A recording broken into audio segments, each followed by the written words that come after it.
Good morning to you and good morning to the viewers. As you can see behind me, we've been holding our breaths for these next 5 days where the 54th National Elective Conference will be taking place for the ruling party, which is the ANC. We do understand, as you've mentioned, the NEC meeting that took place yesterday, where they're trying to dismantle this winner-takes-all kind of narrative. We do know day one starts tomorrow, being the 16th of December, with a big bang, definitely. A lot of open and closed sessions will also be taking place.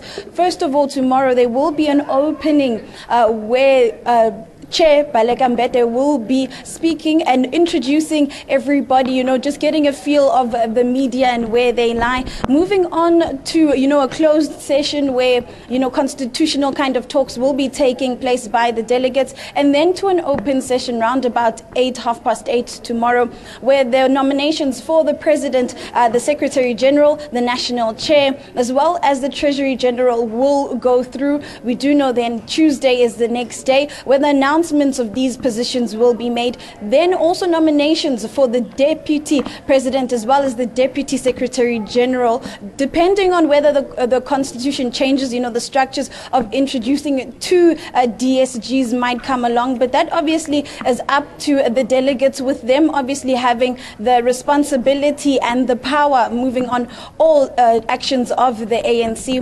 But with me, I do have spokesperson of the National ANC, Zizi Godwa, who's just going to tell us a bit more about this. Thank you so much for joining us. Yes, thank you so much. We do understand that there was a NEC meeting that took place yesterday, and they've tried to dismantle this winner-takes-all kind of narrative. Can you tell us just a bit more about this two-stage voting? We are still, our commitment and the desire to abolish slates, if not only add in this conference. You recall when we convened PGCs, we did for the first time not allow PGCs to vote but to consolidate, because we wanted to respect the outcomes of branches. We'll do the same here. And I think it's important to do so. What we thought we should do in the NEC, one of the past NECs, was probably to vote per position. But logistically, we realized yesterday that we need an extra day to be here if we were to vote per position. So the NEC agreed that let's go back to the old formula of voting for the top six. That's what will be presented to the plenary when the conference resumes. So we do know at 11 there will be a media state of readiness for the conference, but have the delegates been spoken to? We know that a number of activities have taken place throughout the year where delegates did come together under one roof, but now all 9 provinces, all 5,000 plus delegates, is National ready? We are ready. I mean, we're talking about 3 provinces that have already arrived for registration at UJN campus, Eastern Cape, Northwest and KZN. So in terms of our plans, in terms of who must arrive first, we have staggered the arrival of provinces so that it allows us space, firstly for registration and accommodation. We are looking forward that by the end of this afternoon and the early evening, we would have done with the registration. So our plans according to plan are going to plans.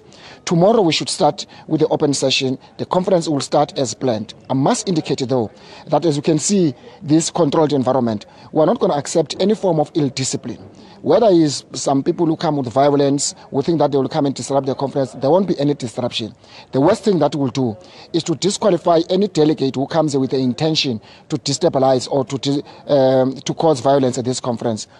Any person who stands up at a plenary against the orders of the chairperson, that person will be taken out without touching the ground out of the conference, and we'll make sure that person does not go back to the plenary. Final question, as National, have you looked at the number of court cases that the verdicts are going to come out today? We do know supposedly KZN as well as the Free State and possibly also Northwest, and how this may impact the 54th conference at large. It won't, because already we're talking about 90% of delegates that make a national conference.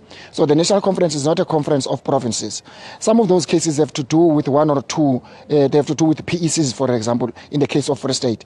So in that case, there may be a precedence. If you remember 2012, Free State PEC was disqualified on the eve of the national conference, and therefore there are 27 delegations from the PEC was not allowed to vote, but it participated. So there's precedence how to deal with those issues. It may have no credibility or bearing to the proceeding of the conference. We are ready for it. We don't think the outstanding court cases will have any bearing to the proceedings of this conference. Thank you very much. Thank you.